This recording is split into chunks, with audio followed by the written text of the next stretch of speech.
எல்லாருக்கும் ஃபர்ஸ்ட் வணக்கம். ஒவ்வொரு குழந்தைகளுக்கும் ஒரு ரோல் மாடல் யாருன்னு பார்த்தீங்கன்னா ஃபர்ஸ்ட் அவங்களோட பேரண்ட்ஸ் தான். சரிங்களா? பெண் குழந்தையா இருந்தா அம்மாவை ரோல் மாடலா எடுத்துப்பாங்க, ஆண் குழந்தையா இருந்தா அப்பாவை ரோல் மாடலா எடுத்துப்பாங்க. அதான் ஹீரோ. சரிங்களா? ஒரு பையனுக்கு ஹீரோ யாருன்னா அவனோட அப்பா தான், ஒரு பொண்ணுக்கு ஹீரோயின் யாருன்னு பார்த்தீங்கன்னா அவங்க அம்மா தான். அந்த குழந்தை என்ன பண்ணணும்னா அவங்க அம்மா என்ன பண்றாங்களோ அதே மாதிரி தான் பண்ணுவாங்க.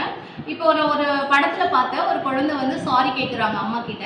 அப்ப அந்த அம்மா என்ன சொல்றாங்க, என்ன புதுசா இருக்கு நீ சாரி எல்லாம் சொல்ற பாப்பா அப்படின்னு கேட்குறாங்க. அதுக்கு அந்த குழந்தை சொல்லுது, நான் உன்னை பார்த்து தானம்மா வளர்ற, அப்ப நீ இது வரைக்கும் சாரி கேட்டு நான் யார்கிட்டயுமே பார்த்தது இல்லை அப்படின்னு அந்த குழந்தை சொல்றாங்க. ஸோ நம்ம செய்யற ஒவ்வொரு செயலையுமே நம்மளோட குழந்தைங்க ஃபாலோ பண்ணுவாங்க. அவங்க வந்து கவனிக்காத மாதிரி தான் இருக்கும். ஆனா நம்ம பெற்றவங்க செய்யற ஒவ்வொரு செயலையுமே நம்ம குழந்தைங்க இன்ச் பை இன்ச்சா நம்மளை வாட்ச் பண்ணிட்டு இருக்காங்க. அப்போ நம்ம நல்ல விஷயங்கள் நம்ம செய்யறோம் அப்படின்னா குழந்தைங்களும் நல்ல விஷயங்களை மட்டுமே செய்வாங்க.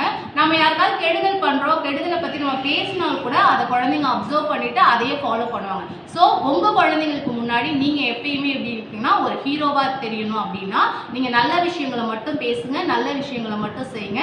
சண்டை போடாதீங்க. பேரண்ட்ஸ் தயவு செஞ்சு குழந்தைங்க முன்னாடி சண்டை போடாதீங்க.